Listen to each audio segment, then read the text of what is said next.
The National Health Service in Britain is cautioning doctors against transitioning young people away from their birth gender because they say many young people with gender dysphoria are going through a transient phase. Many trans activists online are absolutely losing their minds about it. Absolutely losing it. They are attacking the NHS. One woman even called the press representative for the NHS and recorded the phone call. And she said, "Did you say this? People are really upset. Did you say this?" And he was like, "Well, no, not as such." And that's where it ends up. And then she posted it online. They asked her to take it down. She says she won't. They're just freaking out on the fact that there might be a pause button on the open medicine cabinet and full force transition of children that is happening right now. Now, early in the show, when we talked about that, we're going to talk about this earlier, we got a super chat from Tom said, I feel like you have an anti-gender affirming bent. I do not have an anti-gender affirming bent. I think that anyone should be able to dress and present however they want. And when we say that, oh, because you want to dress this way, you must be the opposite gender, that is more gendered of a society than less. And yes, I have a problem with putting children on very strong pharmaceuticals and changing their bodies before they can even vote. And I think that transgendered people who get upset about saying, let's just wait a little bit, what do they want? They want, again, open access to medicine cabinets, and they want the right to do things to children's bodies. Why? Why, right? And so recall that these trans activists, and also, again, can you tell me that all of a sudden there's this pharmaceutical complex, what do we call it? The biopharmaceutical complex comes along right when there are all these incidents of transgender, that's coincidental, that all of a sudden, altruistically, the medical association, the medical pharmaceutical complex can solve this. There's a lot of profit there. And I think that for anyone to say, let's take a pause, is against this profit. If you read the fantastic book Trans by Helen Joyce, she talks about exactly who's behind it, how the prices are double to give pharmaceuticals to children versus giving them these pharmaceuticals for other things. So yes, I am absolutely pro take a pause. I'm not anti however you want to dress at all. I don't think dressing in any which way is gender indicative. And we can talk about that more later. Now, recall that these trans activists often use the hashtag no debate, meaning when a child shows any signs of wanting to transition genders, you don't debate it. You just offer them expensive drugs and surgeries, and you change their name and pronoun. No debate. So you're not allowed to debate. You're not allowed to talk about it. Just do it so these pharmaceutical companies can just make a boatload of money. Yes. Now, in this super chat, he says, these children, they threaten to harm themselves. I think there is data around that too, and I'm going to pause that for a second. We can take that on another day. But what the NHS is saying is that these are serious medical decisions. These drugs are really stinking strong. Some of these children are getting hysterectomies before they get a voting card, right? They should be made by doctors, not therapists. And maybe the quick jump to surgery and pharma should take a beat. And they're right. In fact, a man named Richard Green began studying children with gender dysphoria in the 70s. So there is data on this. He died just a few years ago. His research of young children that were inclined towards wanting to be like the opposite sex all found the same conclusion, that children were very likely to grow up to be gay and very unlikely to want to then still be a member of the opposite sex or be like the opposite sex. So in other words, gender dysphoria does normally resolve itself after a certain time. But now studies are showing that children who go on puberty blockers, they don't actually detransition. They stay on it. We've talked about this before. Now, Green wrote They stay on the drugs. They stay on the drugs. Like in perpetuity. And biopharmaceutical complex loves that. Yes, they are a lifelong client. Right.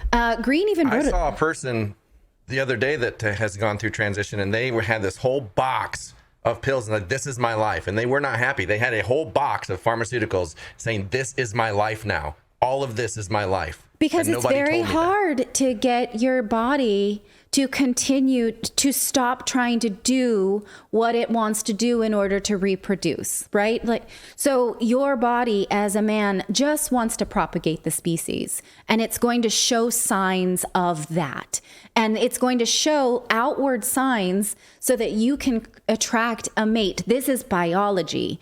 And you are genetically predispositioned to recognize the opposite sex in order to mate with them. This is biology. We cannot deny those things. And if you want to then make your body not do that, you have to constantly depend on chemicals. Now back to Green. His research, you can see here, his book years and years ago, over the last 40 years did show that people's gender dysphoria resolves, but it also showed that it's highly dependent on cultural factors. So let's think about the culture we have. We now have a culture that celebrates Caitlyn Jenner. So does this culture, which I have no problem with Caitlyn Jenner, fine, right? But does this mean that our culture pushes children to transition and children who would otherwise be gay? Many of them then become sterile and asexual. So are we taking gay children and putting them on dangerous puberty blockers and cross-sex hormones rather than treat their dysphoria or take a beat before we do those things when the data shows that it does resolve itself? This would, if true, is a disservice to children, particularly gay children. And I think authorities are starting to realize that. So the NHS is saying that medical doctors should lead this transition if it happens, and especially given the severity of the drugs. And it suggests discouraging children to change their names and pronouns early in their treatment, and instead promotes a watchful approach. Now, they didn't say don't do it. They said watchful approach, and then activists freak out. So in what other circumstances do you say, let's take a beat, let's watch, maybe it resolves, and everybody freaks? Right. Take a beat, take a breath. It's going to resolve itself. But no, when you have the biopharmaceutical complex telling you, no, we can't have that. We can't have a debate. You need to make sure that these children right now go on puberty blockers for the rest of their lives. U-Haul in the chat just said a moment ago, well, Caitlyn Jenner was a full-grown adult. Yes. Making that decision. Yes. Right? Yes, absolutely right. And it had presumably, a long transition and the best medical care you could buy in Beverly Hills. And a lot of these children who get on these body altering drugs will not have that. So, that's why the trans community is like, no beat, no debate, no watchful eye. They do not want that. They don't want a pause button. They want a sprint, not a pace. And you have state governments now, too, like California saying if you are in a state where you have parents or other people saying, wait, take a pause, take a breath, let it resolve itself on its own. You can come here to California, no questions asked, and we'll just let you do this. Yeah. On our dollar, tax dollars. So what trans activists like to hear more is what President Biden said this week when he spoke to a trans person named Dylan Mulvaney at the White House last week in a presidential forum. Take a listen. Do you think states should have a right to ban gender-affirming health care? I don't think any state or anybody should have the right to do that. As a moral question and as a legal question. I just think it's wrong. I think I was saying before we started that my deceased son, used to be the Attorney General of the state of Delaware. He passed the broadest piece of legislation that he, as Attorney General, was able to convince the legislature and the governor to sign that dealt with all gender-affirming capability. I mean, there's a lot of sometimes they try to block you from being able to access certain medicines, being able to access certain procedures, and so on. None of that should be available. I mean, no state should be able to do that, in my view. So I feel very, very strongly that you should have every single solitary right, including use of your gender identity bathrooms in public. Thank you. All right. So he thinks, no single-sex bathrooms and no pause on any kind of drugs or transition procedure at all. So the U.S. is moving towards no pause. That absolutely is on the ballot. We've talked about that before in the upcoming midterms. No restriction of access to any drugs or surgery. In fact, the World Professional Association for Transgender Health agrees. Last month, they removed all age restrictions for transition procedures, including breast removal, hysterectomies, hormone therapies, no age limit.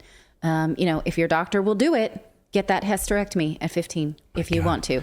So you're 8 years old, you feel like you want this, and you've been watching TikTok videos or something, and you just tell your parents this, or maybe you don't even tell your parents this. You just go to a therapist. Go to California, tell a therapist, and the parents are not allowed to do anything.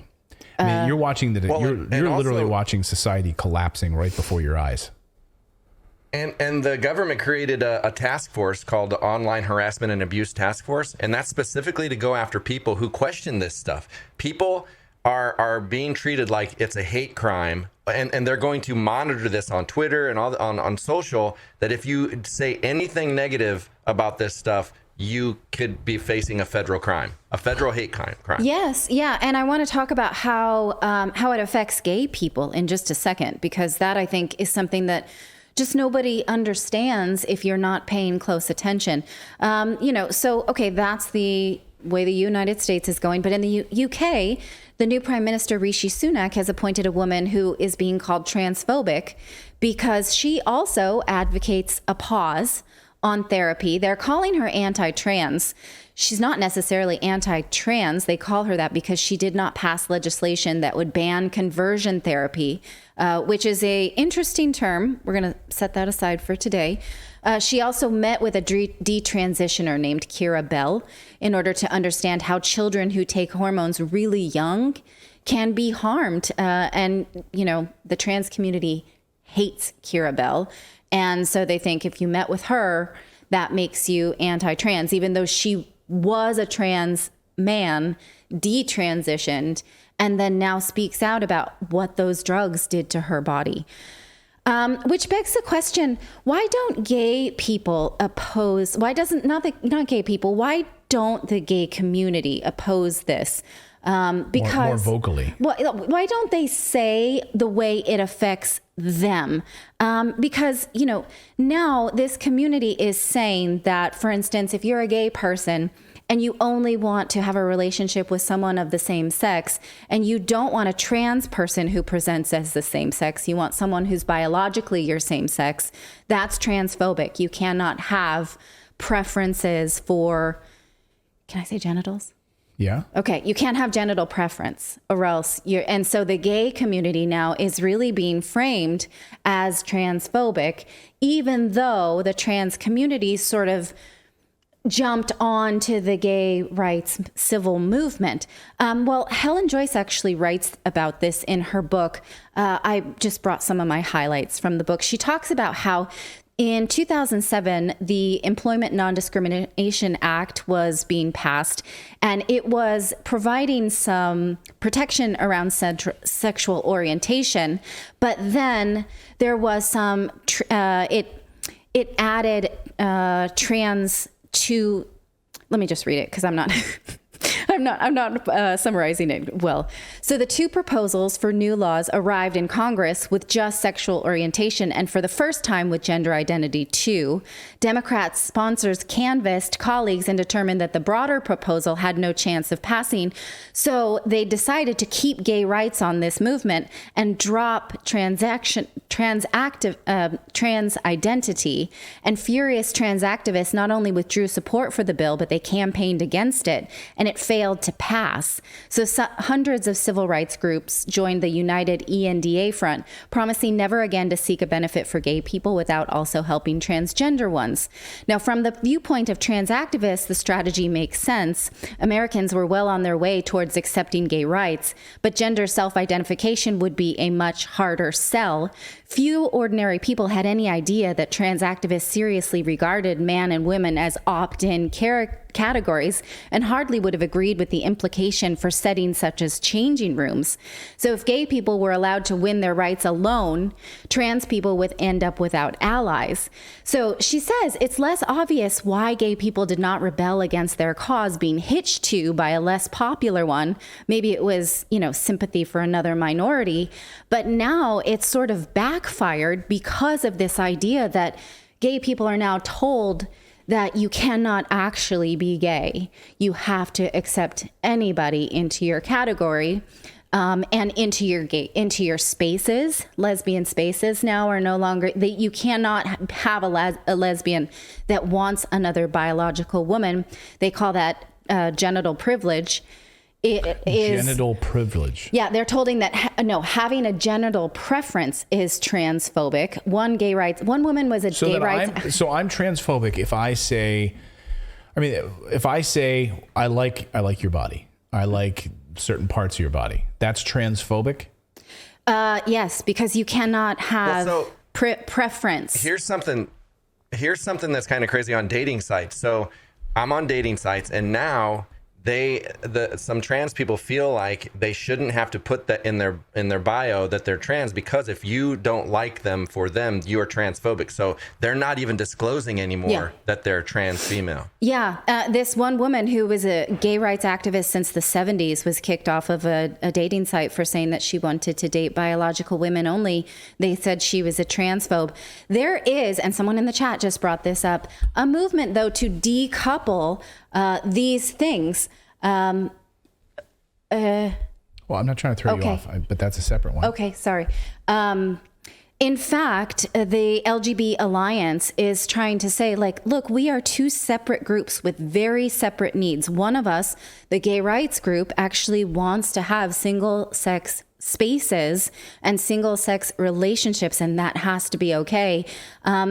Google won't even let you look for these things. Today, I wanted to see what the LGBT Alliance website looks like. And so I, Googled LGBT rights, and it's like, no, you don't mean that. The T goes right on there. And in fact, you can't even do that. They are forcing you to add a T to it. Yeah. And in fact, the LGBT Alliance is a group in the UK that had charity status until recently. And they advocated for gay rights as a separate issue as trans rights. But trans activists are trying to get this charity status revoked. Hearings for that began last month, and crowd funded £83,000 for that. We have a Rumble chat about this. A gay man at Rumble says, I can tell you that most of us aren't in accordance with this progressive transgenderism. A lot of us do want to separate the LGB from the TQ+. Thank you for that chat. Yeah, I appreciate that a lot, because this was absolutely news to me. I had to read an entire book about it because the media will not tell you. And these are very distinct things. One is a sexual orientation, and another is a body issue. We advocate for nuance on this show all the time. We think that you are smart enough to handle it. We don't dumb things down and say, well, let's just talk about things from a high level. That's why you're here. And so obviously we think people are different and have different needs, such as gay people, right? I was on Fox and Friends years ago as a news anchor, and I made the point that women were different, that women biologically were different, and I got slammed for it. Mm-hmm. I was like, so let me understand. You don't think that there are biological differences between men and women? What? Why? This was news to me. I was surprised at the outrage about it. I couldn't believe from the liberal press that I was getting slammed for it. Yeah. That was just the beginning. That was just the beginning of the craziness. Yeah. But now I can't say that I like your breasts. I like that part of your body. I'm as a man, I'm attracted to that. That makes me. I don't think I think that's not necessarily, because a trans person can have beautiful breasts. That's not, I don't know. I think that's a. Well, then what? I don't know. You're talking about general, what I'm telling you is your sexuality is not a part of this conversation.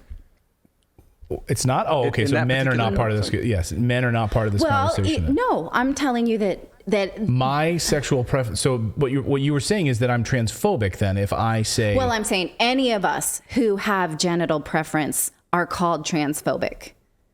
Which is my point. Yeah.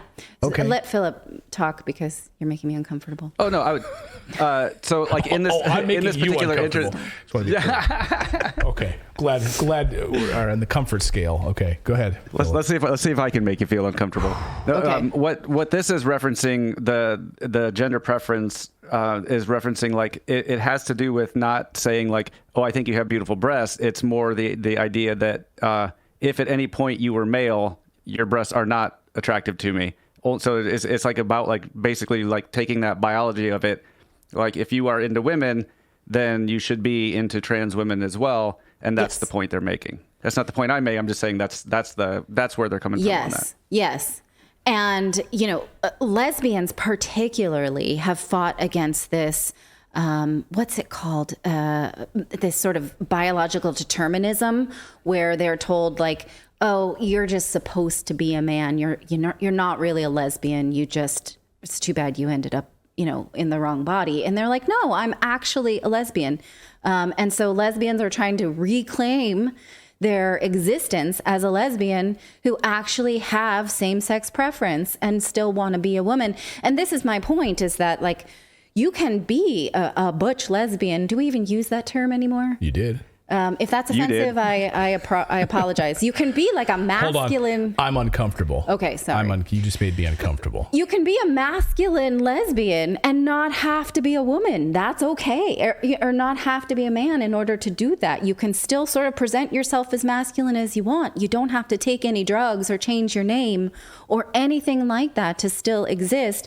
And for us to say, you can't be a masculine lesbian, you must be trans. So just, go to the other side so that we have these binaries. That's been my argument all along. I think it's like degendering clothing. Like, what does it matter if a boy wants to wear a dress to school? That doesn't make him a girl. That's just the preference of an outfit. And it's like we have this thing. Like, if people would just accept people for who and what they are instead of having to define everything. Like, this is a cut and dry. This is what it is. I mean, you would think that people would be more on board with that kind of thinking. It's like, I accept you for who you are. If you want to wear a skirt to school, big deal. You want to play with dolls, you want to do this, big deal. Doesn't make you a different gender. It just makes you an effeminate man or a masculine woman or whatever. And what does it matter if you end up a gay person? Like, you're just that. You're just wearing that, and that should be okay. You're just gonna wear makeup, and that should be okay.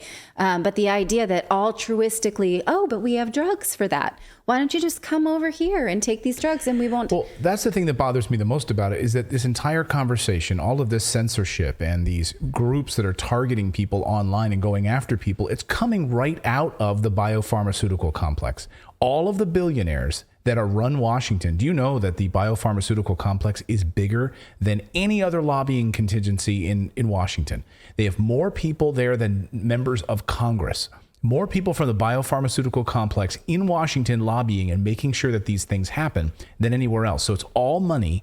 And they're telling all of these organizations, they're going to Google, they're going to all of these, social media companies. They're telling them what to do, to censor, to what they're going to allow on their platforms, deplatforming people, silencing people, all for money. That's what it comes down to. It's all money. Yeah. So then when just a national health center says we need to sort of take it slow, the biopharmaceutical company's like, what? We have profit to think about. We absolutely don't need to take anything slow.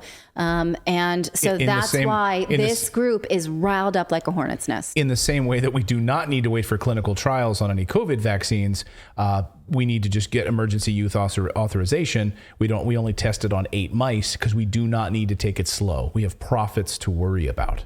Yeah. I am interested in continuing to follow this space because it moves really quickly. This community and these rights, they benefit from people not talking about it. And I refuse to do that. And I think that it's important to, create safe spaces for women, create safe spaces for gay people, and absolutely create safe spaces for children. I saw someone in the chat just says the the overall pharmaceutical cost for a transitioned is $120,000. That's even cheap. It Yeah. depends on what you're doing, but yeah. Go ahead, David.